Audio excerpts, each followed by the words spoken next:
कहते हैं जाको राखे साइयां, मार सके ना कोई।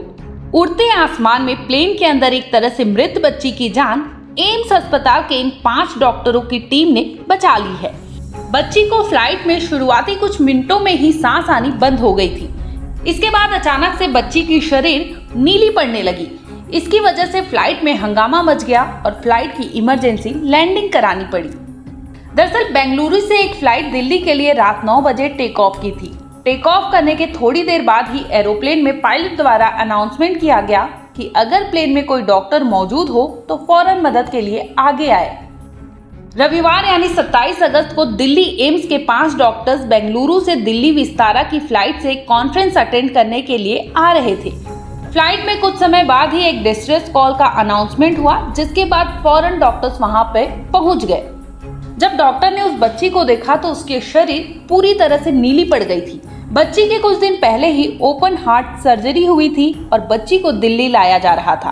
तभी बच्ची की अचानक से तबीयत बिगड़ जाती है। मीडिया से बात करते हुए एम्स के डॉक्टर्स ने क्या कहा, आइए आपको सुनवाते हैं। उस समय लैंडिंग का समय था जो कि बहुत क्रिटिकल था। CPR भी चल रहा है, शॉक दे रहे हैं। अब प्लेन लैंड हुआ। लैंड होने पे बच्चा हमारे पास स्टेबल था। हमने बच्चे को अपने लिमिटेड रिसोर्सेज से स्टेबलाइज करके हम बच्चे को प्लेन से हमने उतारा और वहाँ पे एक एम्बुलेंस थी। हमने रिक्वेस्ट किया था कि हमें ये लिमिटेड जैसे एंडोट्रेकियल ट्यूब, हम चाहते हैं बच्चे को इंट्यूबेट करना कि प्रॉपर एक सर्किट इस्टेब्लिश हो सके। अभी जो हम कर रहे थे it was just to save him and act as a barrier and no damage should be done. तो it took slight time but till the time the pediatrician did not arrive, हमने इसको प्लेन से उतर के नीचे वहीं पे stabilise रखा जैसा हम उसको प्लेन में कर रहे थे। एम्बुलेंस में हमारे पास एडवांटेज थी, हमारे पास ECG था। ऐसे में उस फ्लाइट में जो भी मेडिकल किट में मौजूद था उसका सही इस्तेमाल करके बच्ची को ट्रीटमेंट दिया गया। CPR के बाद बच्चे की पल्स तो लौटी, पर बच्चे को ऑक्सीजन देना भी एक बड़ी चुनौती थी। एक एडल्ट ऑक्सीजन मास्क को बच्चे के लिए डेवलप किया गया। फिर डॉक्टर्स और पायलट ने मिलकर ये फैसला किया कि फ्लाइट को नागपुर उतारा जाए, क्योंकि दिल्ली अभी 2.5 घंटे दूर थी।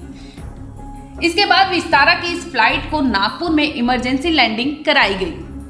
इस दौरान बच्ची को 2 बार कार्डियक अटैक आया, लेकिन डॉक्टर्स ने कोशिश की कि सेम प्रैक्टिस के जरिए बच्ची की पल्स चलती रहे।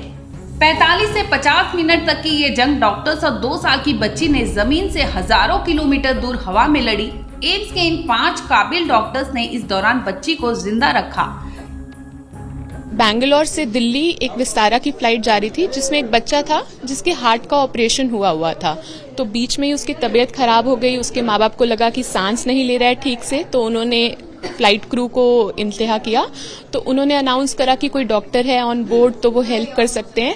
तो फिर किस्मत की बात है कि 5 डॉक्टर, रेजिडेंट डॉक्टर एम्स से कॉन्फ्रेंस लगा के बैंगलोर से दिल्ली आ रहे थे। तो उन सब ने वो कॉल को आंसर करा एंड उन्होंने फिर बच्चे की जांच करी, देखा कि बच्चा नीला है, सांस नहीं ले रहा है। तो एक बेसिक लाइफ सपोर्ट होता है, एयरवे, ब्रीदिंग, सर्कुलेशन सिक्योर करना। तो पहले सांस के लिए जो मास्क होता है वो लगाया, उसको ऑक्सीजन से कनेक्ट करा। एक IV कैनुला जिससे हम फ्लूइड्स दे सकते हैं, दवाइयाँ दे सकते हैं सीधा खून में, वो लगाया और उसके चेस्ट कंप्रेशन करे ताकि उसकी धड़कन, सर्कुलेशन मेंटेन्ड हो। ये सब उन्होंने करा। बीच में बच्चा शॉक में भी गया, तो वो जो डिफिब्रिलेटर जो शॉक देते हैं ताकि हार्ट दोबारा रीस्टार्ट हो, तो वो डिफिब्रिलेटर से भी उन्होंने उसको शॉक दिया और स्टेबलाइज करा बच्चे को कि वो जब तक कि हम फ्लाइट नागपुर डाइवर्ट की गई, जब तक कि वहां पर ट्रेंड पीडियाट्रिशियन, ट्रेंड केयर ना मिले, तब तक बच्चे की सांसें चलती रहे और बच्चा स्टेबल रहे। आपको बता दें कि नागपुर में इस बच्ची को बचाने के लिए इमरजेंसी लैंडिंग की गई थी। वहां पर एम्बुलेंस पहले से खड़ी थी। 5 डॉक्टरों की इस टीम ने एम्बुलेंस के अंदर भी पहले इस बच्ची की जांच की। उसके बाद बच्ची को वहां के अस्पताल में भेज दिया गया, जहां पर उसे ICU में रखा गया है। ब्यूरो रिपोर्ट, क्राइम तक।